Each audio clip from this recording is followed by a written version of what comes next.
Hi, I'm Jim Ward of the Middle Country Public Library, and I'd like to welcome you to another episode in our History Bite series. Today we will discuss the heroism of the American maritime community on September 11, 2001, when a flotilla of ferries, yachts, and tugboats rescued 500,000 people from lower Manhattan during the terrorist attacks of 9/11. As panicked crowds rushed to find refuge from the area around the World Trade Center, many soon found themselves at the water's edge, trapped on an island. For those working in or around the World Trade Center on that fateful day, the natural instinct was to flee the smoke, the flames, the falling debris, and the clouds of ash. Students at Stuyvesant High School, the Borough of Manhattan Community College, and others needed to evacuate too, as did residents in the area. But where were they to go? Subways had screeched to a stop, the tunnels underneath the Hudson were closed. Outside of walking north, which many did, along streets and up the FDR Drive or over the Brooklyn Bridge, which was open to pedestrians, only one obvious place remained: the water, towards the narrow strip of land snaking around the southern perimeter of Manhattan Island, generally known as the Battery. After seeing huge groups of people gathering on the waterfront, the U.S. Coast Guard put out the call for all vessels in the area to help those who were stranded in lower Manhattan. Dan Croce, a former Coast Guard officer, was working in lower Manhattan that morning. When the second plane hit, he realized that a huge number of people would need to be evacuated by water. He made a call to USCG Activities New York and told the chief warrant officer who answered the phone that they would need a boat lift. Under the leadership of Lieutenant Mike Day, local Coast Guard units marshaled a force of volunteer mariners to pick up survivors and carry them across the harbor to safety. I looked out the window and saw the pilot boat New York heading towards Upper Bay in the Battery, leading a fleet of tugs and other small boats in what appeared to be a V formation. I thought with tears in my eyes that they got my message and help was on the way, Croce recalled. Greg Freitas got out of bed that morning, walked off the pier and over to his local coffee shop. The server looked wide-eyed with fear. "What's the matter?" Freitas said. "Greg," replied the man behind the counter, pointing to a television screen. "Look." Freitas turned and saw the image of smoke billowing from the North Tower of the World Trade Center. He instinctively raced back to the pier, ready to start his boat up to help in any way he could. Like a lot of others at that point, he had no idea of the scope of the impending disaster. "I thought a small plane had hit the tower," he remembers. That morning, Freitas quickly joined forces with his Pier 62 neighbor, Captain Sean Kennedy. A news media organization wanted to get a crew down to the World Trade Center and had called to charter Kennedy's boat, the Chelsea Screamer.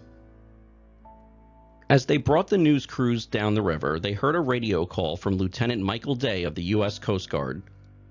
"All available boats," he intoned, in what would be the first of a number of similar transmissions. "This is the United States Coast Guard. Anyone wanting to help with the evacuation of Lower Manhattan, report to Governor's Island."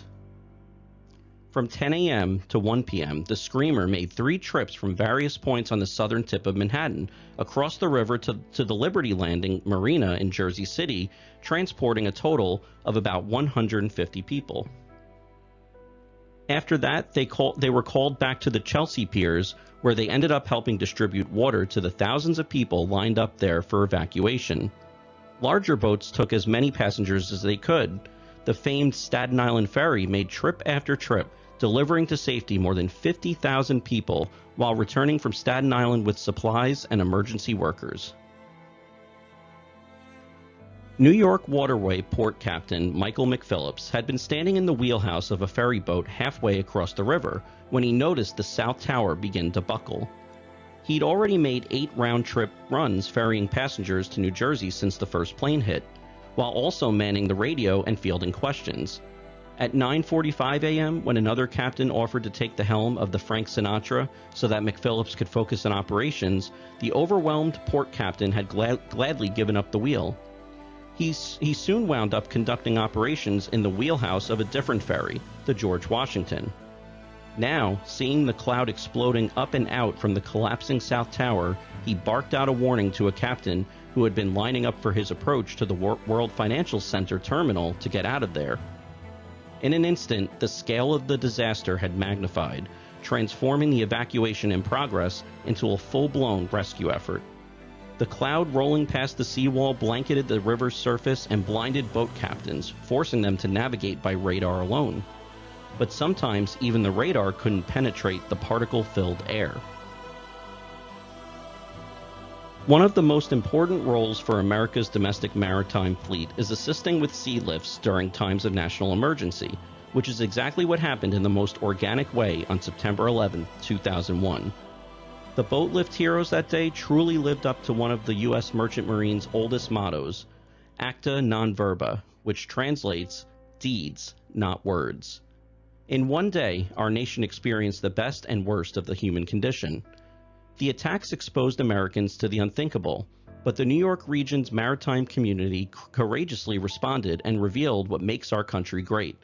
Those who needed help on that tragic day will always be grateful to the maritime community for its commitment to their safety.